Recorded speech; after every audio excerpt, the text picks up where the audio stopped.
last year. And so welcome all, and thank you for coming. And then I will pass it on to Kwesi. Wonderful. Thank you very much all for joining. Thanks, Mavis. We will get started by doing a quick icebreaker. This icebreaker is going to be chaos, but I love it. I love chaos because beauty comes out of chaos all the time. So because I know of the connection difficulties sometimes that some of us joining from Africa and other countries might have. So let's just roll with it. Okay, just bear with me. We're gonna have, let's see how many do we have? Yeah, that's about right. Yeah, that's about right. So we're gonna have 4 breakout rooms. You are all going to start in a breakout room. Femi, it looks like your other one is in the same room twice. So I'll just move this one to another room, but it won't do anything. It will just stay there for a long time. You all will be able to move breakout rooms without needing me to move you. Yeah. So that shouldn't be a problem. Recreate. And what you need to do is once I open the rooms, I would like you to join one room. Actually, I'm going to assign 3 people each in each room for the first time, so that it's easier. You start from there, and then I will explain the concept shortly. Okay, so everyone is in a room right now. What we're going to do for 5 minutes, your task is to identify something that you either have in your closet or something that you have on you that you love, or a hobby that you love, yeah, something of yours. When you go into that room that I'm about to put you in, your responsibility to find out who in that same room has the same item or that loves that same hobby. If you find no one in that room, I'm expecting you to jump to another room and find someone on this call that loves the same hobby as you or has the same item as yourself. So don't stay for too long. Just keep moving until you find someone who has the same item or loves the same hobby, and just have a quick chat about it. Is that clear? Is that okay? Yeah. And you'll be able to move around yourself. This is called speed dating. I'm calling it speed dating, just very quickly. So the rooms will close by itself in 5 minutes, but you have the power to move about anytime you want, okay? No 10 seconds warning, and then it will just close. All right, so rooms are opening now. I will stay here and welcome people, get people into the room. So off you go, network, speed date, and I'll see you in 5 minutes.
Do you have audio?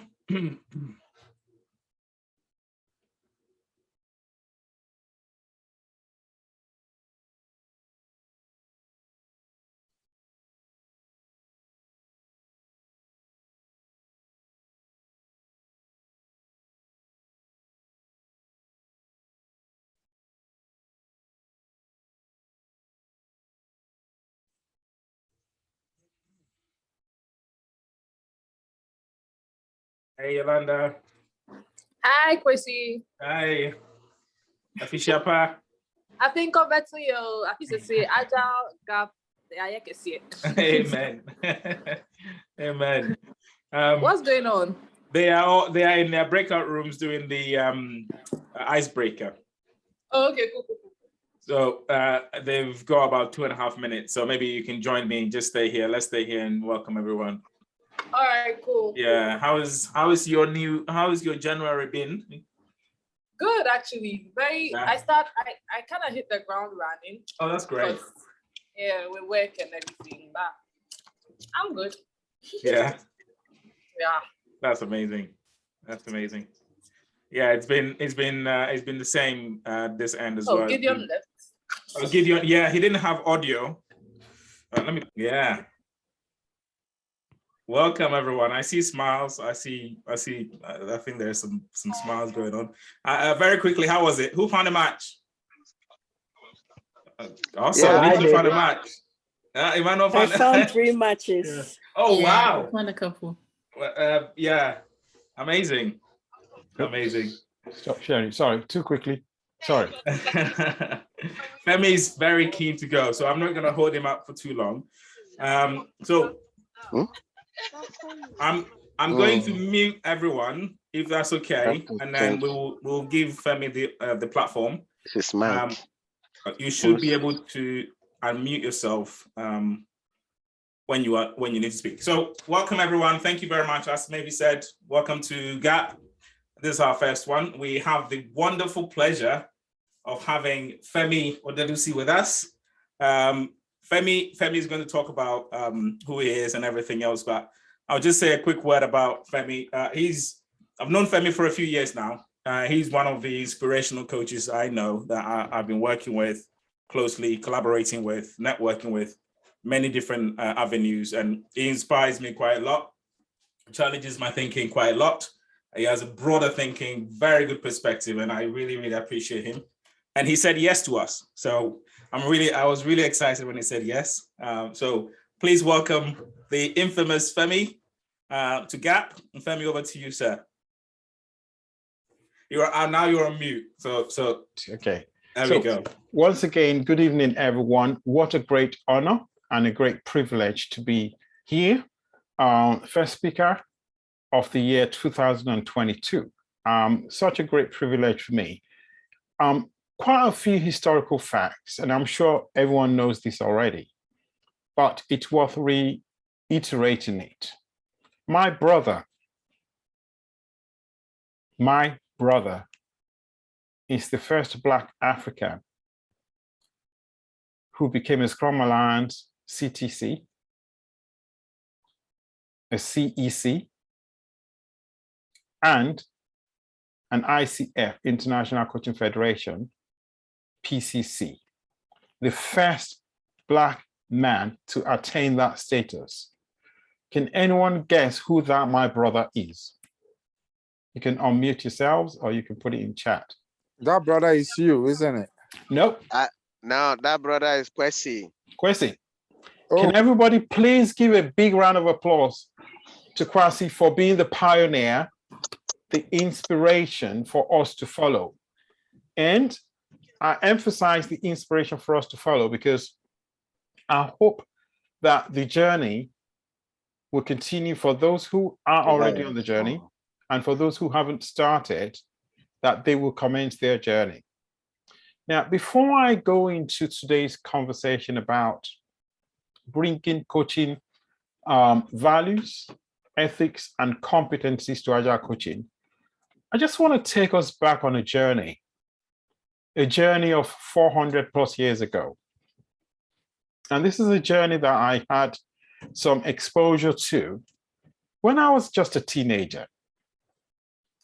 It didn't make much sense to me at that time, but I got to know of 3 specific names. And at that time, I didn't know them to be Agile practitioners. It was only later that I knew that they were Agilists. And who am I talking about here? The first person who really, really inspired my thinking and my life. His name was, or I could even say is, Nana Obiri Yeboah. He was the Kumasi Hene, and he reigned in the 1660s. After that, we had the famous Osei Tutu, around about 1695. And what did he specifically do?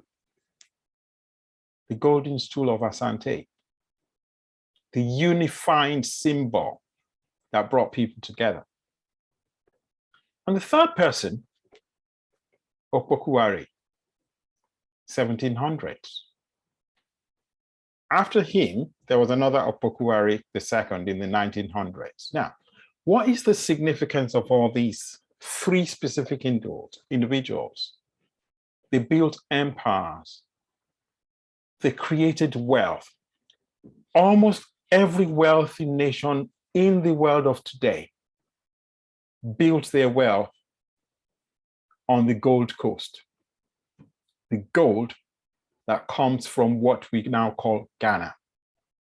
And that is what I want to plant as seeds in our minds, the historical significance of Ghana. And those three names, Obiri Yeboah, Osei Tutu, Opokuwari, they form a triangle. And as we step through the journey today, we're going to see the essence of a triangle. And thank you so much for listening to that.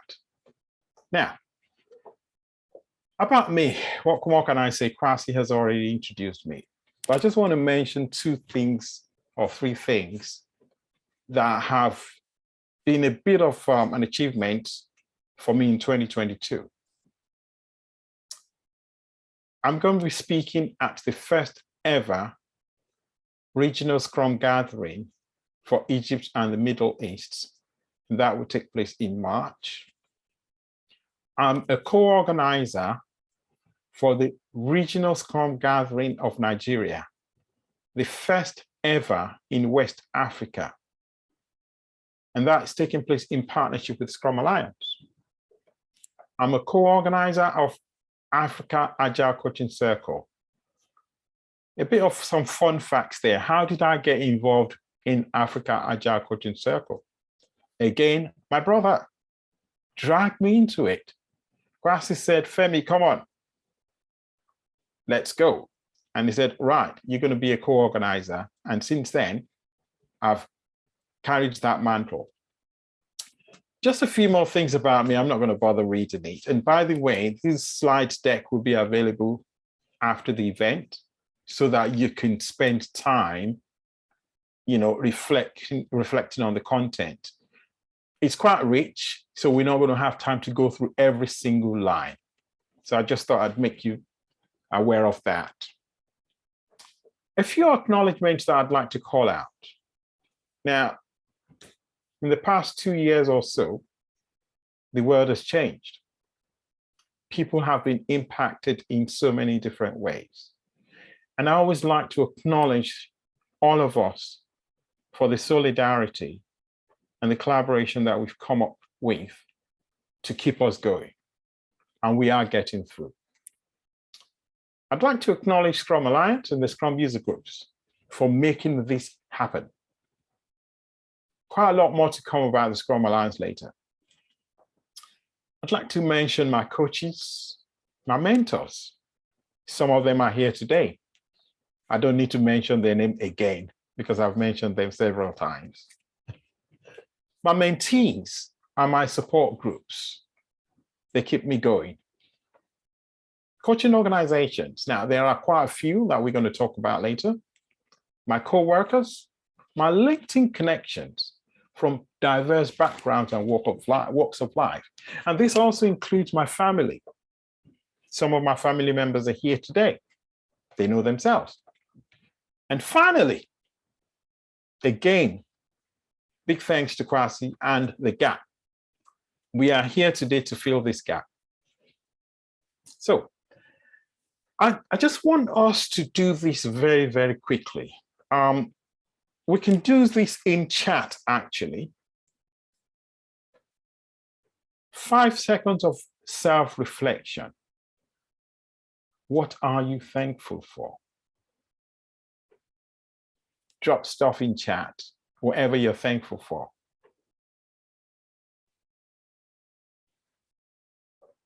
Life, health, family, health and family. Life, fruitful collaboration, life and health. So we get the theme. Please keep going. Opportunities. Now, what patterns are we seeing there? We can see how human we are. Our humanity is coming out. And that's part of the values we have as individuals.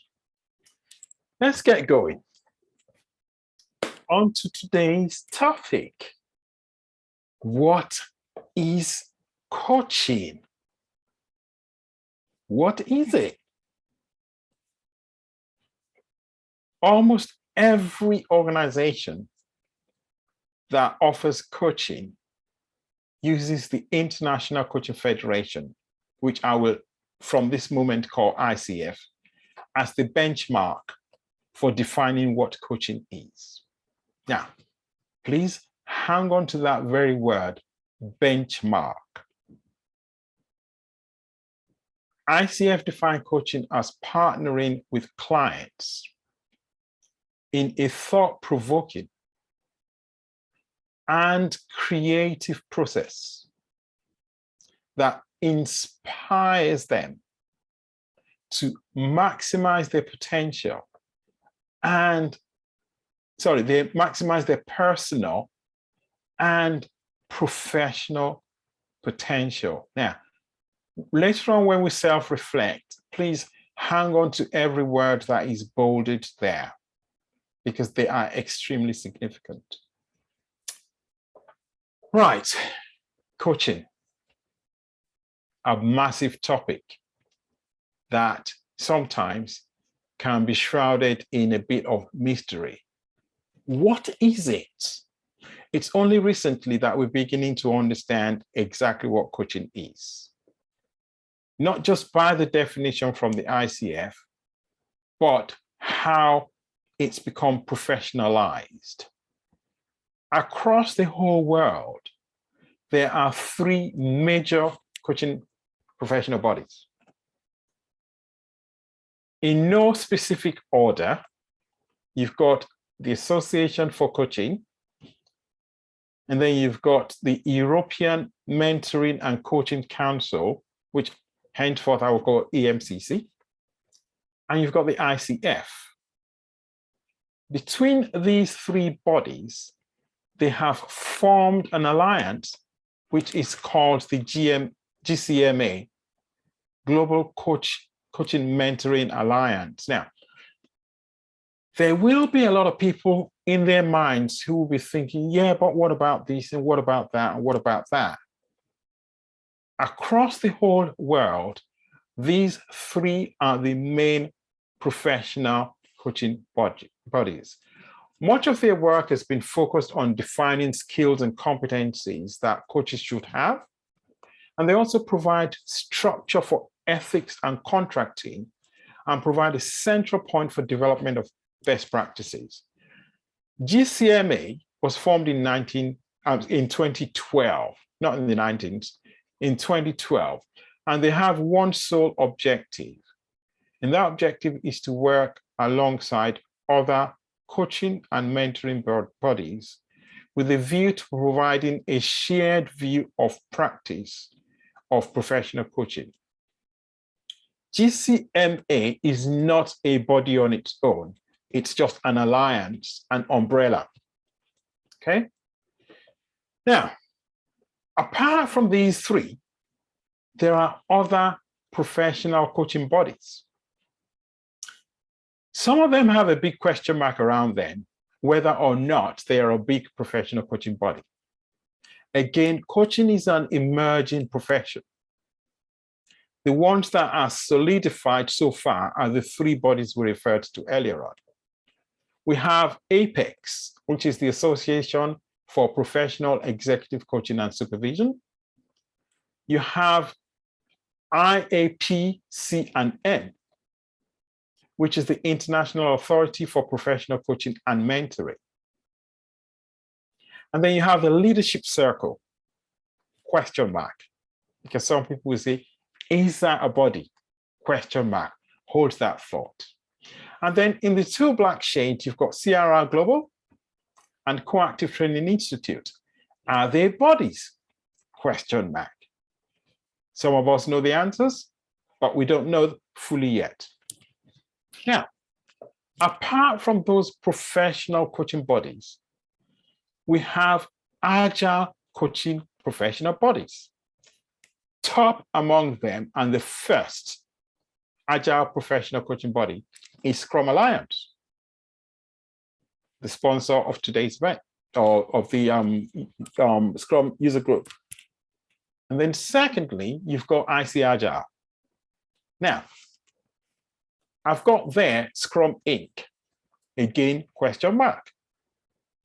For one simple reason, they are not really a professional body, but they offer an accreditation. I wouldn't even call it accreditation, it's a certificate. They offer training for registered Agile coaching. Does that make them a professional body? Hold that thought. I've researched, they have no documented ethics, no documented values, and no documented sets of competencies. In my opinion, if you don't have all three, you don't qualify as a body. But we can debate that later. Now, on to another blank canvas. What is here? It's blank. This canvas is what I call the VEC model. Now, just out of curiosity, and I'll make this as quick as possible, just very, very briefly, who can tell us the difference between a model and a framework? Very briefly.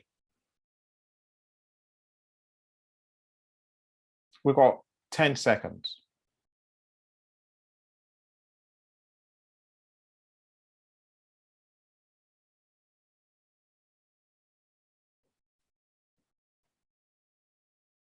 The clock's ticking away.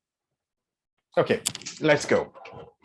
Simply put, a model is a representation, often in a simplified way, of an existing or future state or a situation. That's why architects would put up a model of a building. Engineers will put up a model of a car before they build the real thing, symbolically representing the real thing. A framework, on the other hand, is something that contains a structure or a system for the realization of a defined goal. So, Scrum. Is Scrum a model or a framework? Any thoughts?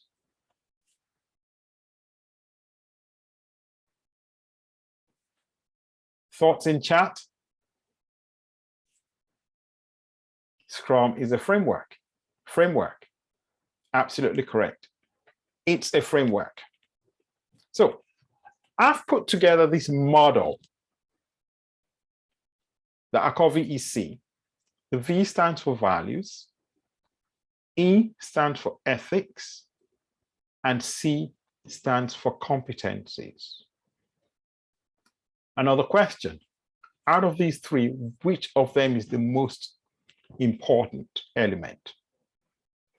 Answers in chat. Out of these three, which is the most important? Values. Values, ethics. Values. Another way to ask this question is, which one can exist without another one or the other two? Can values exist on its own?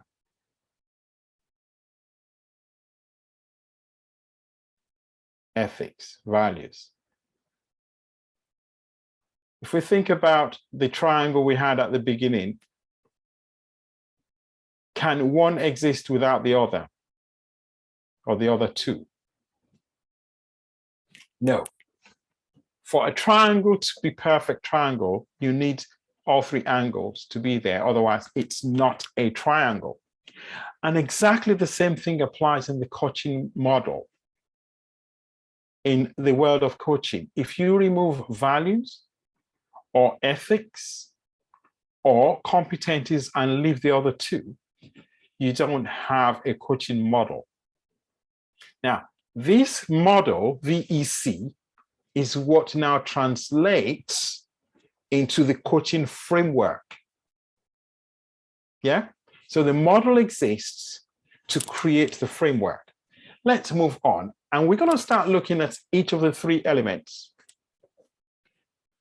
What are values? Now, in the interest of time, I'm going to kind of like speed it up a little bit. Values are things that guide us. Values are things that we hold dear. Values are those elements that we shape either for our personal lives, cultural values, economic value, political values, or social values. So, examples of values. We all have personal values. Time is precious. Black Lives Matter. We are family. Put your customers first. Do good. Avoid evil. Those are personal values. In the same way, our coaching professional bodies, especially those three that we looked at the beginning, they have a set of values. Now, full disclosure, I have an affinity with the ICF. That's the membership that I hold. So if it appears that my emphasis is always too much on ICF, it's only because that's the one I'm most familiar with. ICF have core values. And these core values, professionalism, collaboration, humanity, and equity, they are non-negotiable. Now, I will leave individuals to read up all these details later on, because it's quite detailed and it requires a lot of reflection. But these values are the root of what holds the ICF as a professional body together. Next, let's look at the second of those professional bodies, EMCC. They've actually got 7 values compared with ICF that has 4. Pioneering spirit, excellence, strong academic research, inclusiveness, cultural diversity, close to you, social responsibility. Now, these values are not just statements that we read, like I've just read. These are statements that we reflect on. We embody these values and we bring them to life in what we do. Let's move on to the third one, Association for Coaching, AC. They have a distinct set of values. And I quite like the way that they've represented them in a circle, 360 degrees, rings. And there are 3 rings here, the outer ring, the middle ring, and the inner ring. Together, they come up with the values of, if we look outward in, contribution, excellence and mastery, impact. If we look at that middle one, excellence and mastery, master of the game. Hold that thought. The inner ring, community spirit, coach approach, pioneering. And lastly, the inner ring itself is the name of the organization. One thing that is common among all three values or six sets of values, we see the humaneness, community spirit, the individualism, the personal touch that applies not just to the professional body, but to individuals. The focus on the individuals. The organization cannot bring about contribution on its own. But please hold that thought, because we're going to move on to the next, which are ethics. What are ethics? Well, we know that the English definition of ethics is that it's a set of moral principles that govern a person's behavior or conduct or their activity. When someone is described as being of questionable ethics, that is deep. Questionable ethics. It means that their moral standing is low. And certain politicians might come to mind, but who are we to name names? We can't do that. But ethics are powerful. When your conduct is questionable, then people look at your ethics and your morality. Being ethical is doing what the law requires. Ethics consists of standards of behavior that our society accepts. In certain societies, in certain cultural contexts, when your ethics are in doubt, you could more or less become an outcast, untouchable, just because of ethics. So what does that mean as far as coaching profession is concerned? The ICF has a set of ethics. In actual fact, I'd go as far as saying theirs is the most comprehensive of all the ethics that I've studied. ICF Code of Ethics serves to uphold the integrity of ICF and the global coaching profession. And they do so by setting qualifying statements. Now, ICF Code of Ethics is split into 5 distinct parts. The first one is the introduction. Now, I've just summarized the front page here, but you can see here that it's broken down into 5 parts. The first one is the introduction. The second one is key definitions, so that anyone reading the ethics knows the interpretation of each word or phrase in the ethics. Thirdly, they now define the core values and ethical principles. Again, we haven't got to the ethics yet. They are actually building up the story. Then the 4th section is the ethical standards. And guess what? There are 28 ethical standards. 28.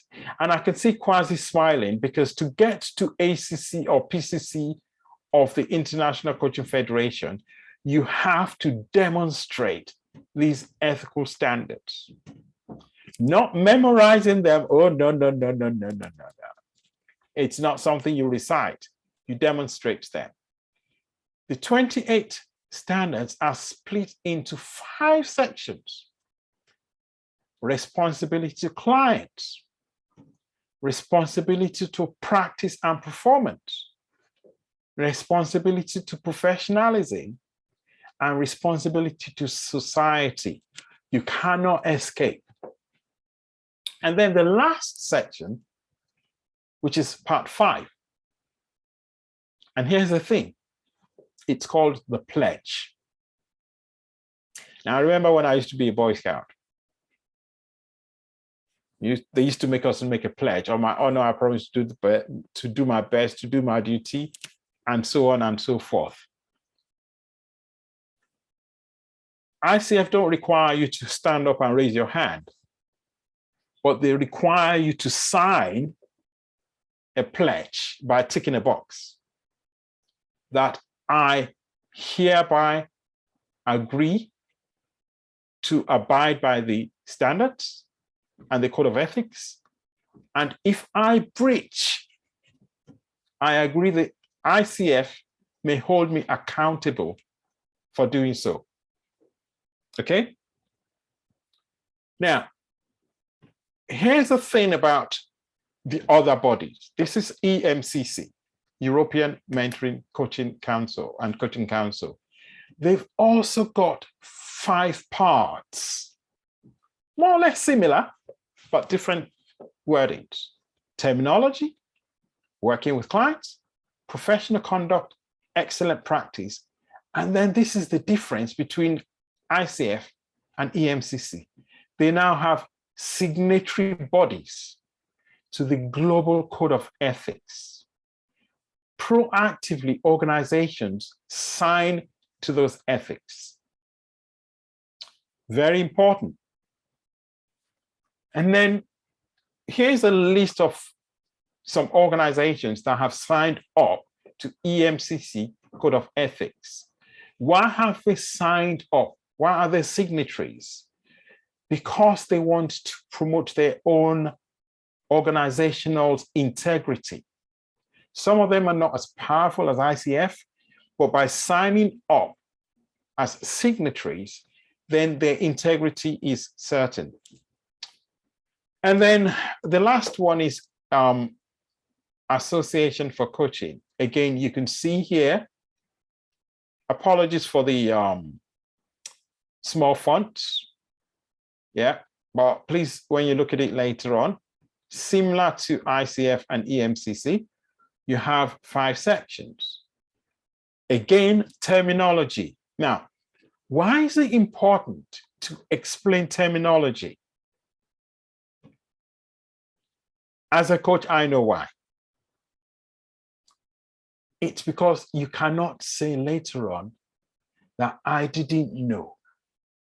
Oh, I wasn't sure that was what you were referring to. There's no ambiguity. It's clearly spelled out, crystal clear. Okay, so you've got terminology, working with clients, professional conduct, excellent practice, and then signatories.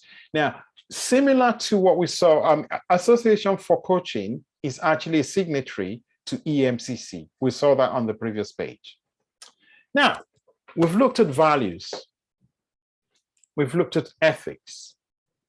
We're now going to look at competencies. Basically, competency, the English meaning of competency is the ability to do something successfully, efficiently, or if I may add, proficiently.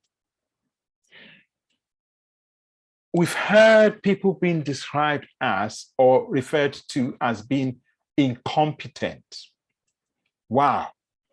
If they refer to someone as being incompetent, it means that the person is incapable of undertaking the tasks or the assignments that have been bestowed upon them. Incompetence is a powerful word. Whatever we do, we strive for a degree of competencies.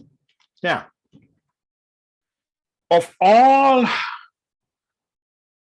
the professional coaching competencies, the one that I love the most is the ICF. It has a structure. What you see here on one single page is actually broken down to about 5 or 6 different pages. So you can see A, B, C, D as the headings. Those are called the domains. And then under each domain, you have competencies. 1, demonstrating ethical practice, and then all the way through to 8, facilitating client growth. Please have a look at them in your own time later. But if you're keen to find out a little bit more, then each of those competencies has sub-competencies. And guess what? As Agile coaches, as ICF coaches, that is what we spend maybe about 75, 80% of our time, if not more, learning competencies. It takes years to master these competencies. And that is the root of coaching as a practice. Let's have a look at the other professional bodies. EMCC, they distinguish or they break theirs down into two separate competency frameworks. The first one is coaching and mentoring. The second one is supervision. The reality of it is that the breakdown is exactly similar to ICF structure. And this is where GCMA have done a good job by ensuring that there's a degree of consistency in frameworks. So again, when you look at these later on, and by the way, I've put hyperlinks in almost every slide. If people want to learn a little bit more, just click on the hyperlink. It takes you directly to the professional body website. So here's the Association for Coaching sets of competencies. They split theirs into two separate areas. Coaching competencies for coaches. And guess what? Additional competencies for executive coaches. So it's not just good enough to be a coach. If you want to be an executive coach, you have plus 3 sets of competencies that you must demonstrate. Now, here is the fun part. In chat, can we kindly identify who is an Agilist here? Just type in Agilist if you are one, just to have an indication of how many people here are Agilists. Agile practitioners. 2.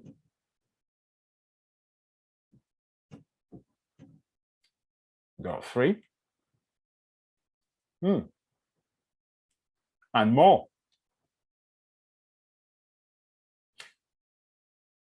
So here's the thing. Most Agilists are actually Agile coaches, especially when you work as a Scrum Master, Agile coach, team leader, and so on and so forth. But what exactly is Agile coaching? What?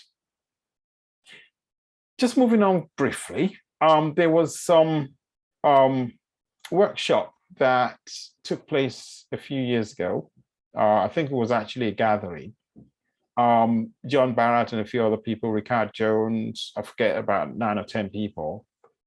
They worked together and they came up with this definition. Now, if you look at this definition, it closely resembles the ICF definition of coaching.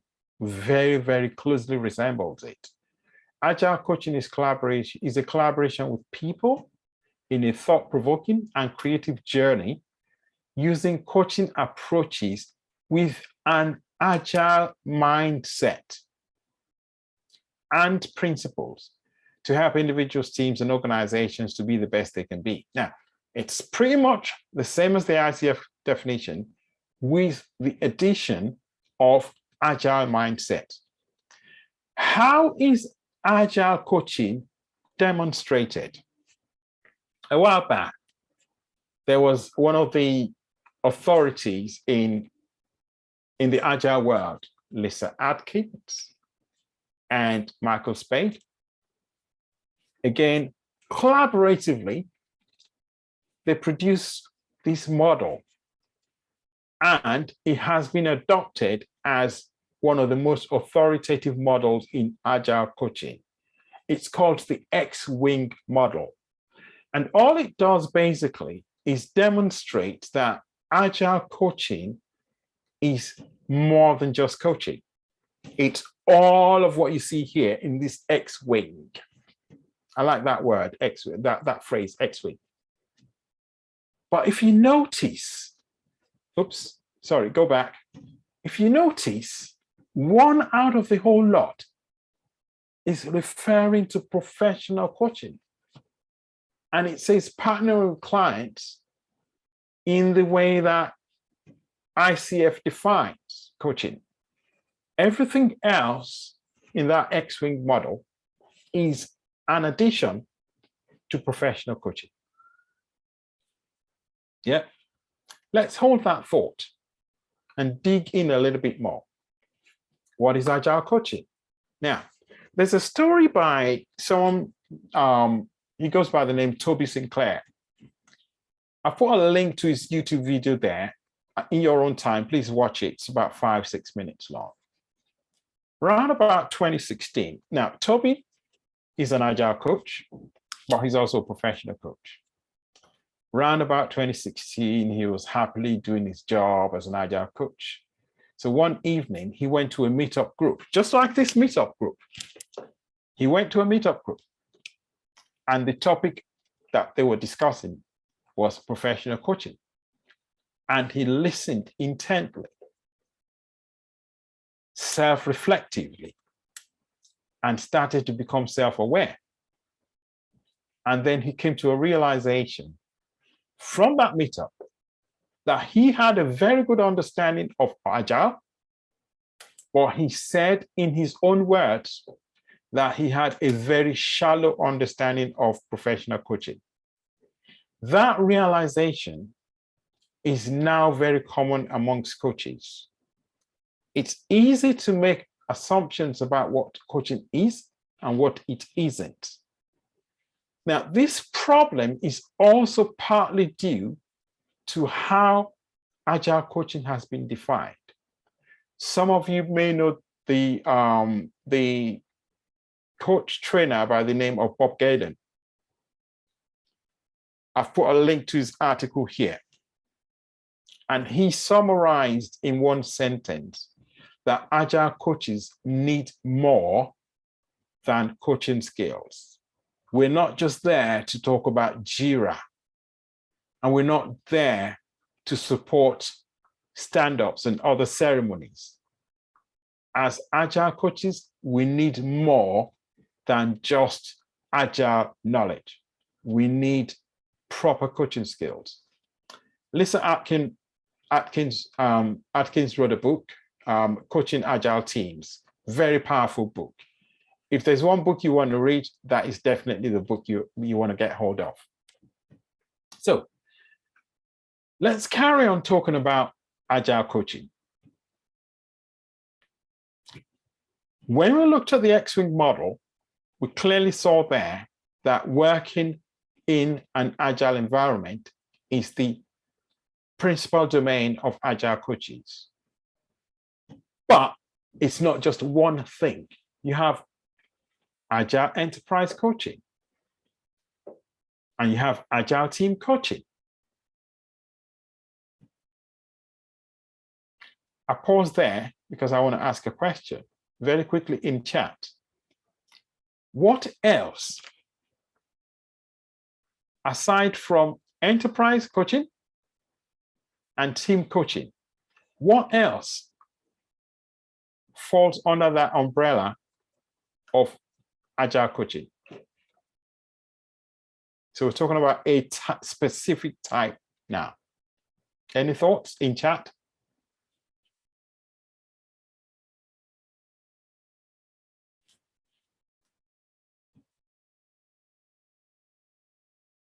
Mentor? Anyone else?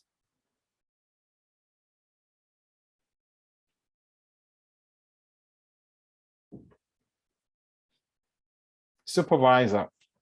Yeah, along those lines. Supervisor, leadership.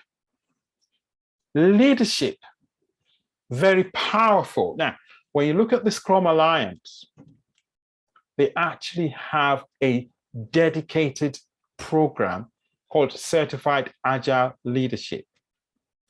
In reality, it's coaching. Whether they're supervisors, C-suite, executives, the leadership of the enterprise actually fall under that banner of Agile coaching. So we've defined Agile coaching. Let's now have a look at two main professional bodies that we referred to earlier on, who are, in my opinion, the only ones who offer the professional level of Agile coaching. Scrum Alliance. Again, we're going to look at the VEC model: values, ethics, competencies. Scrum Alliance have a defined set of values: courage, focus, openness, respect, and commitment. Incidentally, these are the same values that you find in Scrum. I don't know whether anybody observed that, coincidence. They also have a set of ethics. And in their code of ethics, Scrum Alliance define representation, professionalism, professional responsibility, and then a pledge of ethics. Every Scrum Alliance coach practitioner takes that pledge implicitly. The moment you accept your certificate, your license to be a coach, you pledge, you agree to honor your ethical obligations to customers, trainers, colleagues, and to the public at large.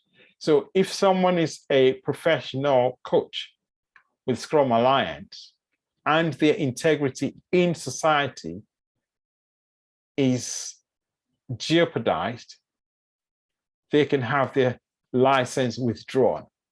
Nothing to do with coaching. Maybe they assaulted someone or they misconducted the behavior or whatever. They can get their license withdrawn. We have a moral obligation to abide by ethics. And then they have an addendum which you call the business practice guidelines. Now, we've looked at ethics from the point of view of Scrum Alliance. What about IC Agile? In short, they do not have a set of code of ethics published. That's in short. However, they've allied with Agile Alliance. And that's a name we haven't actually talked about so far. Agile Alliance is a body, it's a non-profit organization, and it was set up shortly after the Agile Manifesto. In actual fact, the people who formed the Agile Alliance were those 7 signatories of the Agile Manifesto. Out of the whole text that I've got on the screen here, the key point about Agile Alliance, amongst other lots of things, the key point is that they have a code of conduct.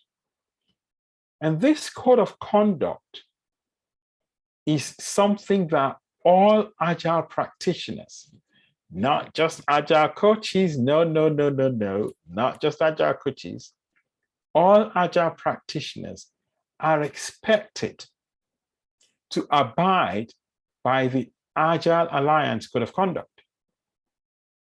The signatories of the code are multicultural, multi-generational, and they are affiliated with many different groups. Now, I'm not going to ask the question here just to ensure that we don't put anybody on the spot.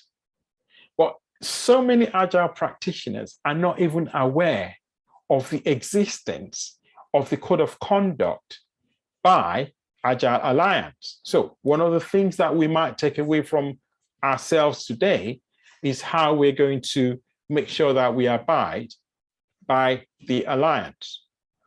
On the back of the Code of Ethics, they now have what they call the Code of Ethical Conduct. 2 separate things, Code of Conduct and Code of Ethical Conduct. And what this means is just there to support Agile coaches in the conduct of their coaching profession within an Agile setting. And here they are. This is the visual illustration. straight from the Agile Alliance website.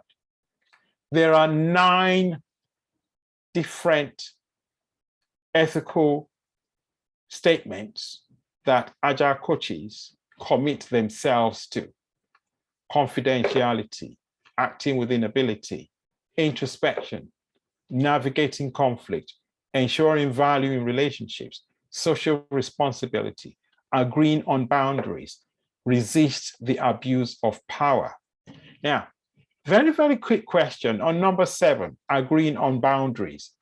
How best do Agile coaches or coaches generally ensure that they agree on boundaries? Any thoughts in chat?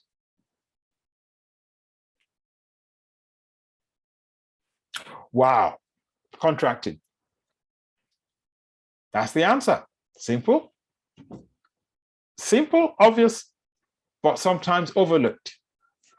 Got to always contract. Thank you so much for that. Well done. So let's quickly talk about competencies. Now, we're not going to drill down into too much about this here, but the key point is that when we mentioned earlier on that quasi is a CTC and CEC.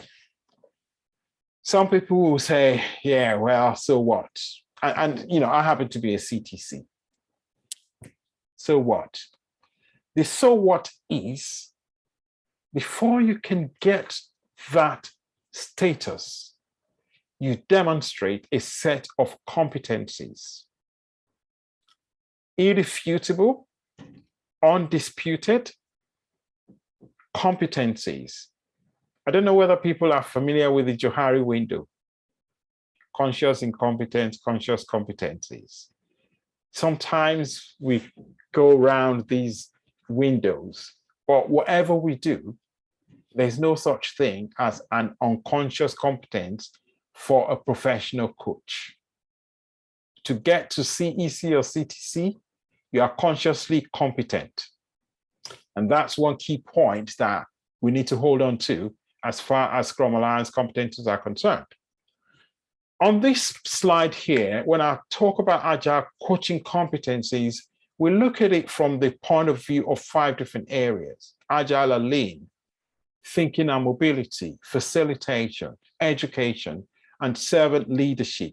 You've got to demonstrate competencies in those areas. How do we actually ensure that we meet those competencies? Well, there's a tool called the Agile Growth Wheel. Some of you may have heard of it before. If you haven't, there's a link here. Download it. It's a spreadsheet. Answer questions, self-assess, and demonstrate your competencies so that you can mature on your journey towards your accreditation. Now, we're almost at the end. I see Agile. I see Agile, again, similar to their ethics. I'm yet to see a defined set of competencies as we have with all the other bodies that we've mentioned so far. What they've done is they've demonstrated, they've implicitly included the competencies that they expect from Agile coaches in their tracks, which I will mention very briefly. So that's not to say that they don't have competencies. It's just that the competencies have not been explicitly called out like the others. So the competencies for Agile coaching are demonstrated in these coaching tracks. So if you go on this journey, you develop the competencies. The issue I have with that is that it's not defined as a statement. It's not crystal clear.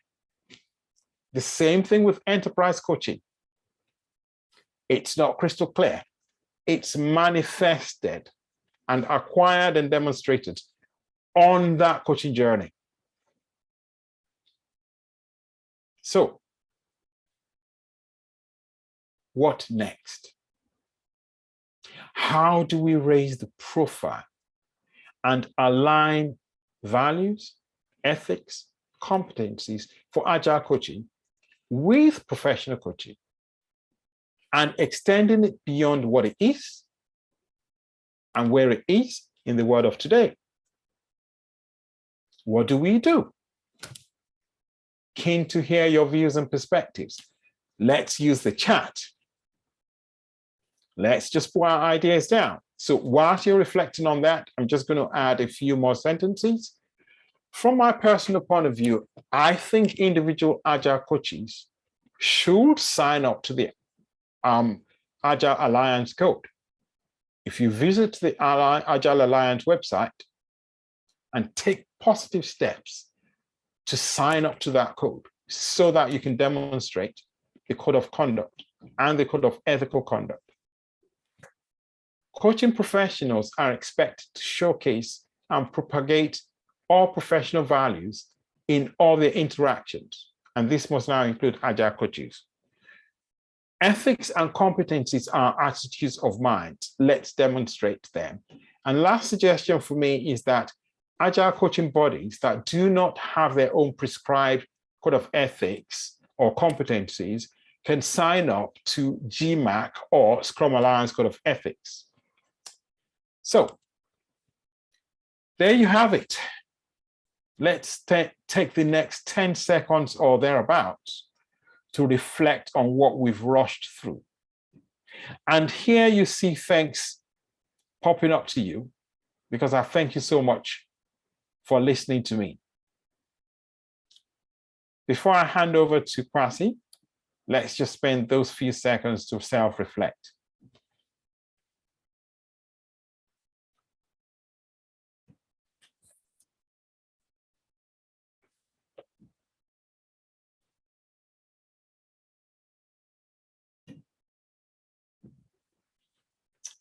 Okay, I'm going to hand over to you. Thank you so much for listening to me. Femi, that was incredible. Thank you very much. So much information in such a short time. It's very digestible, very, very good. So we're going to take some questions. It will be a matter of you type the question in the chat. I will read some out. And then some of them I might call you to ask it yourself as well, so that we get a mixture of, I'm sure you'll get bored of my voice very quickly, right? So we don't want that. So we get a mixture of your voices and ours. And we'll try and do each question 2 minutes per question as much as possible. Some will be quick, obviously. But please, as you did your reflection briefly, any question that you've been sitting on for Femi, you're yearning to ask Femi, please put it in the chat or raise your hand if you just want to go on microphone straight away, please do. And we'll get your question over to Femi. We've got one coming in from Kalu. We'll collect a few. To say we've got how many? We've got about 15 minutes total to complete. So we'll use 10 minutes and then we'll wrap up. So keep the questions coming in. Once we get more, Femi, I've got one for you from Kalu. How can one progress and through which route? How can one progress and yes, through which route? So I'll take the first part of the question. How can one progress? I mentioned some toolkits, especially the growth wheel. My recommendation to someone who wants to know how to progress is get hold of that agile growth wheel. Self-assess yourself in those competency areas. Objectively self-assess.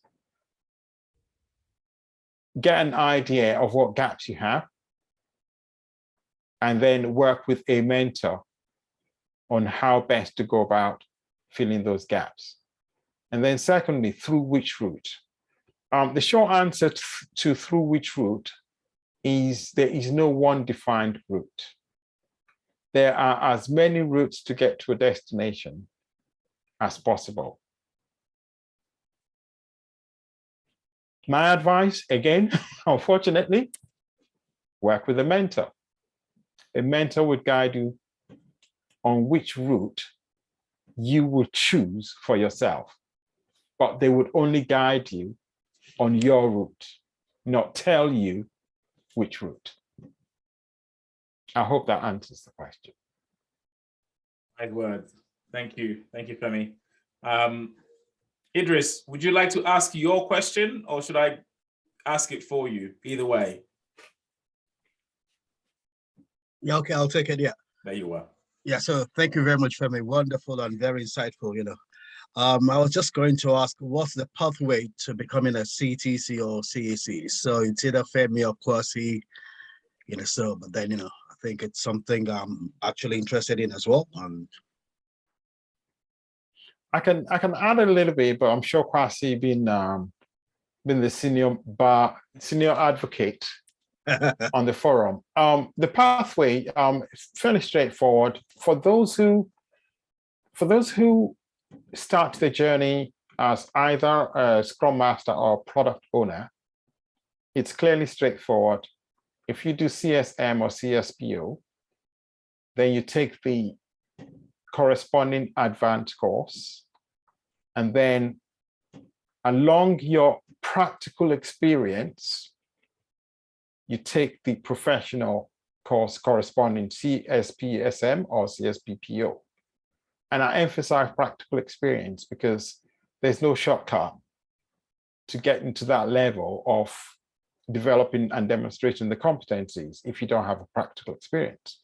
Once you've got that CSPSM or CSPPO, it now puts you in a position to start on the journey to CTC. There's a pathway for that as well. We've got a few roadshows coming up soon. We had one last year, and we got one coming up next in a couple of months, or maybe next month actually, where we'll drill down a little bit more. What we don't want to do is give you a 5-minute summary today because it requires a lot of explanations. Kwasi. Yeah, no, Femi, you said it all, which is great. So as Femi said, that question, Idris, is great, but we have an event coming up for Black Agilists who are interested in becoming CTCs or CACs, which really goes through the whole requirements, what you potentially can do and have to do. But I will underline what Femi said about the practical experience bit and really following the path that you are more affiliated to. So if you have been a Scrum Master, don't just jump quickly to product owner just because you want to be a CTC or a CSPPO, because that might not give you the background and experience that you have. So follow the path that you're on. But it's not a quick journey, as Femi has said. So we will be communicating out and advertising this event quite extensively fairly soon. We're just finalizing the last minute details, and then it will go out. And this will go through the whole details of the process as well. So what it is that the reviewers are looking for, the background, the experience, the coaching mindset, the whole lot, especially the experience piece. So look out for that event if you're interested in. Just definitely, Idris, you have asked the question, so you're definitely interested in. If anyone else is interested in, please do reach out, let Femi and I know, and we'll make sure your name is on the invite, and then you can see all the connections. But awesome. It's a long process. And yes, as Femi is answering the other question, what I'll do is I'll send now in the chat the link to the information for CTC and CEC on the Scrum Alliance website. So at least it will give you some idea of what the process is about as well. Awesome. I just want to add something very quickly. And this is an observation that is growing in the Agile growth and development pathway. Scrum Alliance is one of several Agile learning and development organizations. There are quite a few. Names need not be mentioned. So for fear of litigation, I'm not going to mention any organizational name. But what is becoming apparent is that some organizations have a model where you can get a book, read a book on Scrum, and then go sit for the exam, pass the exam, and then try and get a job to become a Scrum Master or product owner, and then get stuck because of lack of practical experience. And this is something that the Scrum Alliance do not advocate. And I personally, I don't advocate it either. But as it so happens, one of such journeys doesn't even have a coaching track. So many people are rushing down that pathway for financial, economic reasons, because all they need to do is get a book and pass the exam without having to pay for tuition fees. And then they get to a certain level on that journey, they cannot progress to coaching. So be mindful of which organization you align with. Think far ahead of which destination you're aiming for, your goal. If in doubt, please consult with your coach or your mentor. Now, everybody should have a coach. Everybody. I have 4, 5 coaches. Got so many coaches. I just love my coaches. They charge me money, but I don't, not too much, because I have to beg them that, look, I need so many coaches. So get yourself a mentor, get yourself a coach, work with your mentor on your journey. Do not do it alone. Let me stop sharing for a minute, please. Do not walk your journey on your own, please. Any other questions? Yes, I've got a couple more for you. We'll do this real quick. One from Emmanuel. For those of us aspiring to become coaches, where do we start? I think we've just answered that question. I think it connects to the self-assessment piece. Yes. Yeah. Watch out for the roadshow. Watch out for further advertising. Connect with us individually so we can pick it up. But I keep on emphasizing, get yourself a mentor. Nisha, thank you. If you don't have network connection, if you're okay, do you want to read out yours, or should I read it out quickly for you? Hey, Kwasi. Yeah, I can read it out. Cool. Femi, how do you illustrate your practical experience? How do you provide evidence of it? Is this in relation to becoming a coach? Yeah. Okay, that is what Kwasi referred to earlier on as in fact, he's dropped the links, how to get certified. It's a process. So CTC, CEC have no courses. It's a process that you apply and go through like a journey. Right. You document, you articulate, you demonstrate, you showcase things like, if you can I refer to your project, your podcast? Yes. Yeah, go for it. So your podcast is actually part of the evidence that they want to see as community work. I see. Yes. Okay. All of those kind of things. There's so many headings that we can't do any justice by talking about them this evening. It's so deep. So I love that. So that means I need to go and investigate, my friend, and see what they've got there and what their process is. Right? Absolutely. Okay. All right. And then Femi, when I can afford you, my friend, you're bloody mentoring me. All right. The links you've got has a sample application form. As Femi said, it's all experiential based. So you will have quite a lot of information, but reach out to Femi if you want to know more. Or myself as well, but you're engaged with Femi, please talk to Femi. He knows the full process. Yeah.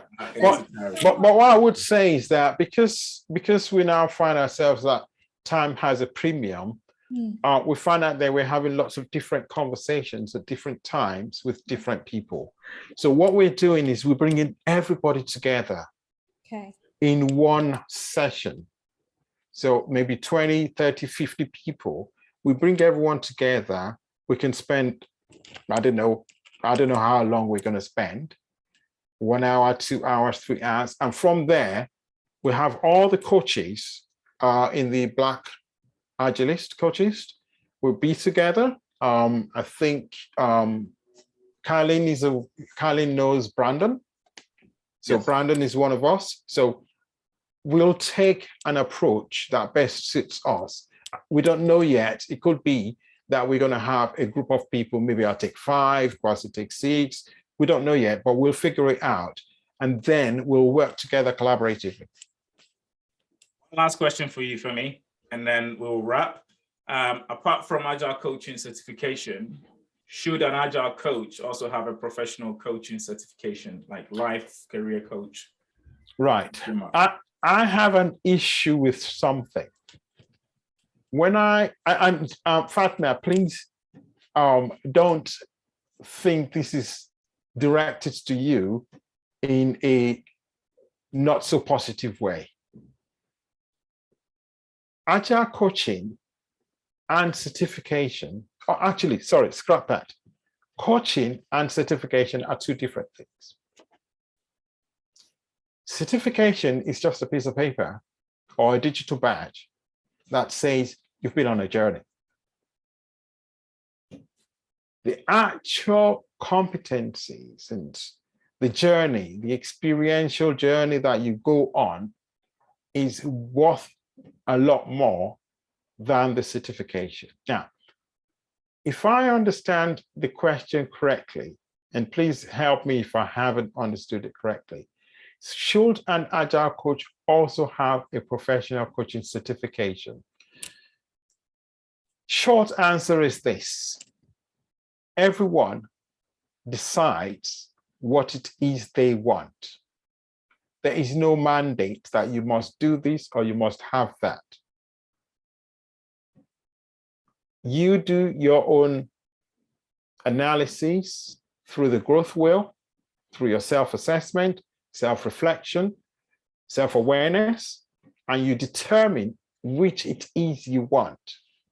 I know for a fact that CTC do not expect you to have a professional coaching certification. What they ask for is to demonstrate competencies at professional coaching level. 2 different things. I hope that answers the question. Thank you. Yeah, you've acknowledged. Right. Femi, once again, thank you very much for gracing us with your presence and leading 2022 for us GAP here, Ghana Agile Practitioners. Welcome all new faces, all new members. Please join us again in our subsequent months. We'll be communicating and sharing the next topics and the next speakers for next month onwards. So we'll have, December is the only month that we are aiming not to have a session, because that's the month for family and relaxing, because we do last Saturdays of every month. So you can imagine December would be a write-off. The fact that you've joined us, and because we are affiliated to the Scrum Alliance Scrum user groups, you get steady education units for when you are renewing your Scrum Master certificate or product owner or whatever certification you have with the Scrum Alliance. This is all part of your community work and learning and being up to date and growing. Right? This is all about growth, learning, and community and being with each other.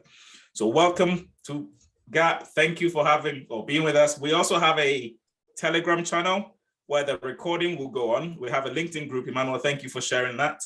This is the Telegram channel as well. We'll be sharing the recording. We'll be sharing Femi's slides in PDF as he's promised us. So look out for those, and you will also be seeing notifications of the next events and details. And join us on Meetup as well, so you get it automatically if you haven't got it. Well, maybe one of my organizers, our organizers, will put Meetup link for us.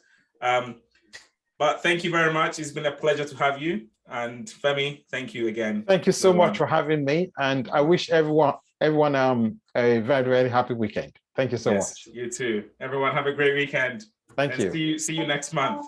Thank you. Thank you. Bye. Thank you. Thank you, Femi. Thank you. Thank you. Bye.